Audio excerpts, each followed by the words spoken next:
주님께서 여러분과 함께 또한 사자와 함께 하소서. 성루가 전한 거룩한 복음입니다. 주님께 영광을 돌립니다. 예수께서 하늘에 오르실 날이 가까워지자 예루살렘에 가시기로 마음을 정하시고 심부름꾼들을 앞서 보내셨다. 그들은 길을 떠나 사마리아 사람들의 마을로 들어가 예수를 맞이할 준비를 하려고 하였으나 그 마을 사람들은 예수께서 예루살렘에 가신다는 말을 듣고는 예수를 맞아들이지 않았다. 이것을 본 제자 야고보와 요한이 주님, 저희가 하늘에서 불을 내리게 하여 그들을 불살라 버릴까요?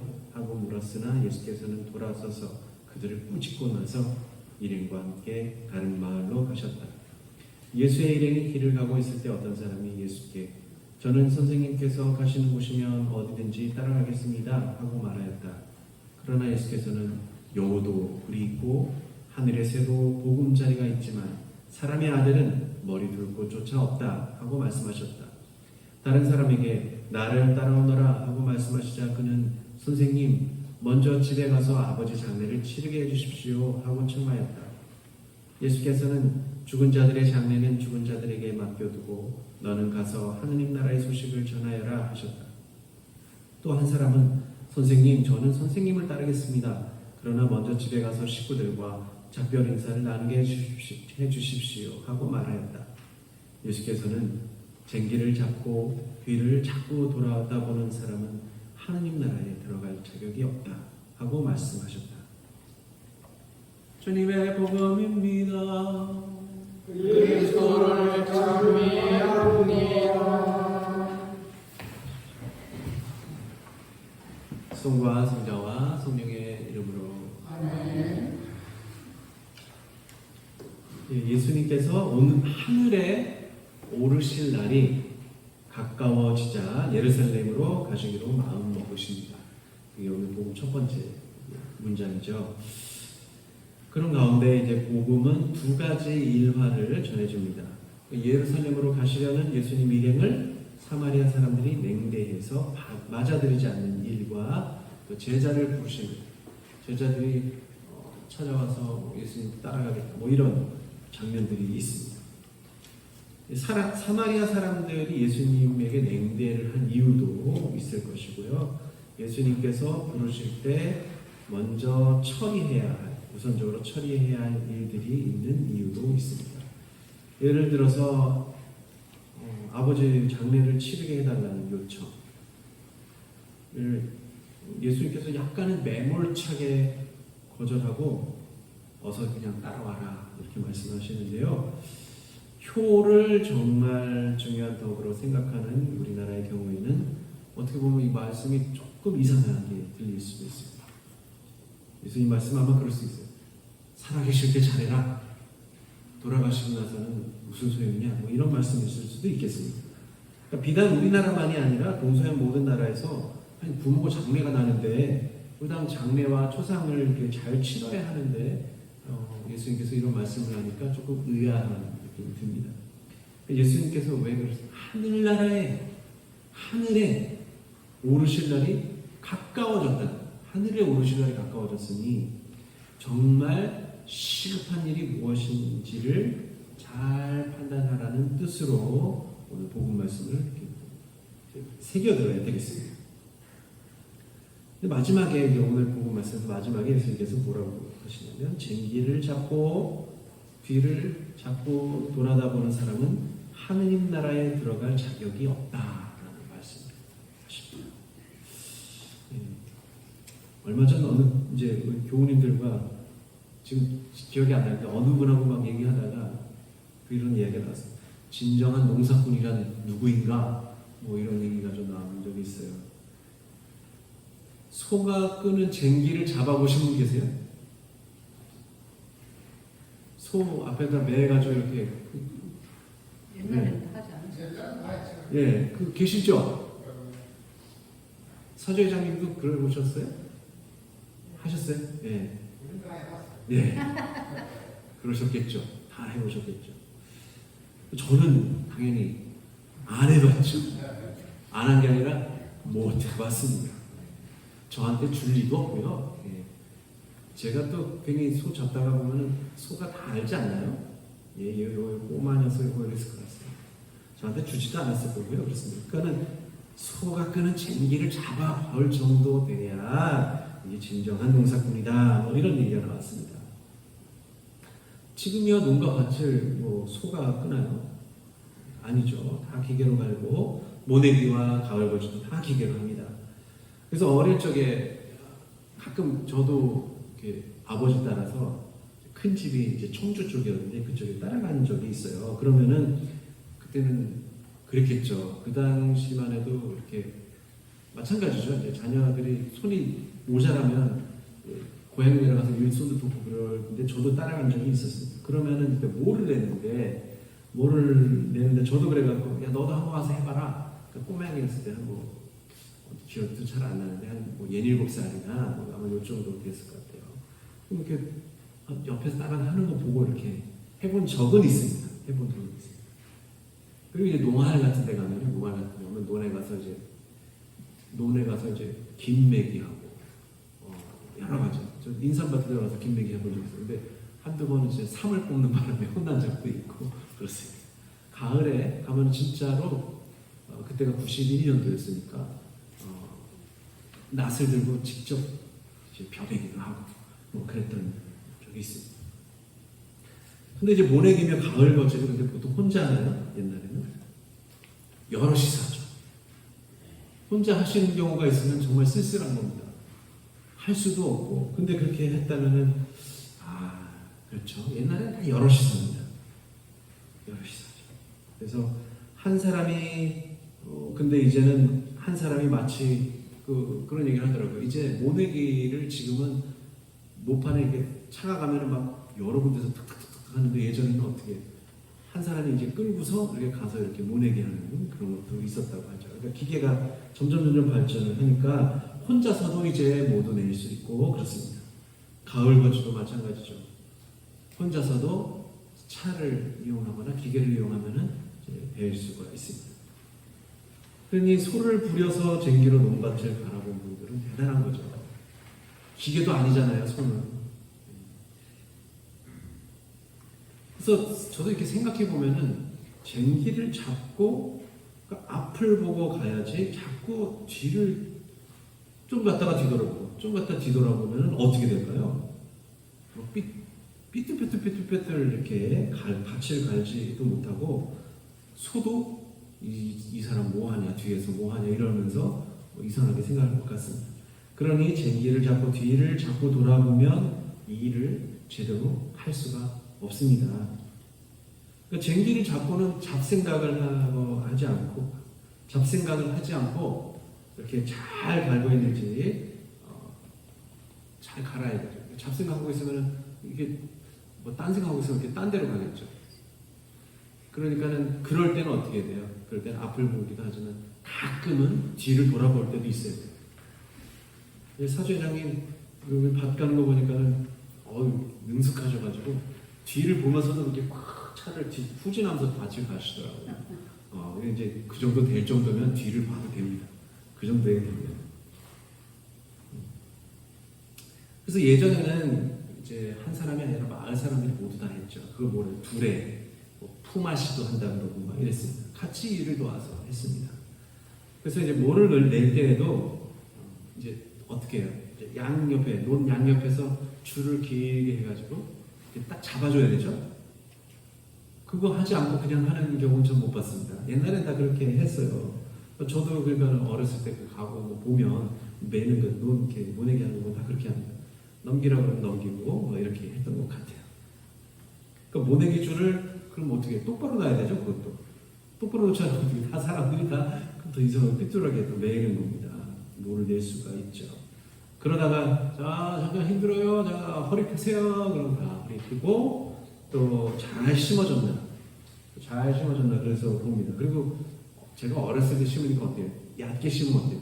어른이 와서 야 이거 좀 더 심으라고 푹 하고 그랬던 게 있습니다. 손이 빠른 사람도 있어요. 자기 거 척척척 하는데 어떤 사람들은 천천히 하죠. 그러면 어떻게 해야 돼요? 다 기다려줘야 돼요. 그 줄이 넘어갈 때까지 기다려줘요. 안 그러면은 어떻게 할 수가 없죠. 그러니까 모두가 함께 손발을 맞추고 기다려주고 그 함께 쉬어줘야지 농사도 옛날에 수월해졌습니다. 그러니까 힘들어도 눈을 그제 어느 순간인지 아이고 저거 언제 다 모를래나 할 때도 그렇지만 이제 하다 보면은 이제 앞을 보면은 조금씩 가면 아 이제 다 끝나간다 한 마음으로 이제 힘을 내서 이제 마지막에 모를 냈죠. 그래서 쟁기를 잡고 뒤를 돌아보지 말라는 비유는 이제 단순합니다. 내가 저지른 일이나 과거의 영광에만 사로잡혀서 그래서는 안 됐는데 왜 그랬나? 예전에는 잘 나갔는데, 예전에는 힘이 좋았는데 등등 이런 생각과 흐름에만 사로잡혀서 뒤만 돌아보면은 이제 정작 앞으로 살아가는 날에 방해가 됩니다. 그래서 과거에만 사로잡히면 희망을 가질 수가 없죠. 그리고 적절하게 잊기도 해야 돼요. 아, 내가 그런 일이 있었는데 거기에만 사로잡히면 사람이 우울해져요. 그거를 적절하게 잊어야 될 때도 있는 것입니다. 또 자기가 잘못한 일이 있거나 뭐가 좀 잘못됐다고 했을 때 그거를 반면교사로 삼아서 고쳐보겠다. 그래서 그런 다음에 나아가야지 희망이 있는 것이죠. 그렇다고 자기 반성도 없이 도달하지도 못할 목표만 세우면 나아가기도 전에 지치고 헛된 일이 되어버립니다. 그래서 우리가 희망하고 간절히 원하는 것은 앞에다 두는, 우리 삶의 앞에다가 두는, 뒤에다가 줄 수는 없죠. 지나간 과거에다가 삶의 희망을 둘 수는 없죠. 그렇다고요, 어떤 희망이나 목표를 과거에 반성 없이 무작정 밀고 나간다면 또 헛되게 되는 겁니다. 뭐 내가 논밭에 나가서 그냥 대충 씨만 뿌리고 나서는 돌보지 않았다. 그런데도 풍성한 결실을 바란다면 그걸 무슨 심보라고 합니까? 말도 안 되는 일이죠. 아, 내가 이렇게 뿌려놨으니까 이제 됐어. 아, 가을에는 정말 크게 자라겠구나. 안 되죠. 가서 약도 주고 또 김도 메고 또 비료도 좀 잘 줬는지 뭐 잘 자라고 있는지 병충해는 없는지 이런 걸 잘 보고서 나가서 일을 봐야지. 안 그러면은 그냥 다 했어 끝났다 할 수는 없는 겁니다. 이런 그런 일을 하지 않았으면 당연히 풍성한 결실을 얻을 수가 없죠. 이런 자신의 과거를 발판으로 삼아서 더 나은 미래를 꿈꾸고 희망하는 것이 당연한 일입니다. 그래서 과거에 사로잡히지 말되 과거의 자신을 돌아보고 고칠 것을 기억하는 일이 중요한 것입니다. 그래야 어느 방향으로 내 삶의 목표와 구원의 희망을 둘 수 있는지를 알아차릴 수가 있죠. 우리가 과거 가운데서 버려야 할 것이 무엇이고 오히려 더 발전시킬 것이 무엇인지를 곰곰이 따져봐야 합니다. 우리가 가진 것 가운데는 허상이 많아요. 헛된 것들이 좀 많이 있습니다. 그러니까 그런 거를 붙잡고서 지키려고 하고 이러는 것이죠. 어느 누군가가 주식과 코인 투자를 잘못해서 10억을 날렸다고 생각해 보세요. 그러면 어떤 생각이 드세요? 아유, 참 안 됐네. 그냥 그러고 마시죠. 아유, 나는 피해를 안 봤으니까 다행이다. 그런 생각도 하실 수가 있습니다. 근데 내가 10억을 날렸다고 생각해보세요. 주식도 하고 코인을 잘못해서 그다음에 뭘 투자하라는데 잘못해서 10억 날리면 어떻게 될까요? 내 눈에서 그게 눈물만 납니까? 피눈물이 난다고 그러죠. 피눈물이 나죠. 이렇게 남이 잃으면 그냥 그래요. 근데 내가 잃으면 좀 막 정말 미치고 팔딱 좀. 근데 다른 사람들은 나를 그렇게 피눈물 나게 그렇게 이해하고 안타까워할까요? 정말 내 살이 뜯겨나가는 것이 그렇게 아니에요. 다 허상인 거예요. 어떻게 보면 허상인 거예요. 명예도 그렇죠. 있다가도 없다가도 그럴 수 있다는 겁니다. 허상에 가깝다는 거예요. 근데 그 돈을 그냥 나만 꼭 움켜쥐는 게 아니라 좋은 데 쓴다면 그건 허상이 되는 게 아니에요. 나만을 위해 사용하고 내 욕심을 위해서만 사용한다면 그것은 앞을 보지 못하고 쟁기를 잡고 자꾸 뒤를 돌아본다. 왜냐면 내가 갖고 있는 것만 지키려고만 합니다. 뒤를 계속 보게 되는 것이죠. 내 것만을 지키려고 하는 사람에 대해서는 베풀지 못하는 사람이 되는 것이기도 합니다. 이렇게 앞에다가 희망을 두어야 되겠지만 뒤도 한 번씩은 볼 수 있어요. 그게 왜 되게 보냐면 내가 무슨 짓을 했는지 내 사정이 어떤지를 그거를 알고서 나아가야 돼요. 그걸 알고서 나아가야 돼요. 그러니까 예수님께서 오늘 어떤 사람이 찾아와서 뭐 해달라고 어쩌고저쩌고 하니까 아마도 그런 것이죠. 너의 사정을 잘 보고 나를 따라오라고. 너가 지금 이때가 아닌데. 그리고 어떤 사람은 빨리 따라오라고. 이런 식으로 얘기해 주시는 것이죠. 제가 좋아하는 운동 경기 중에 테니스가 있는데요.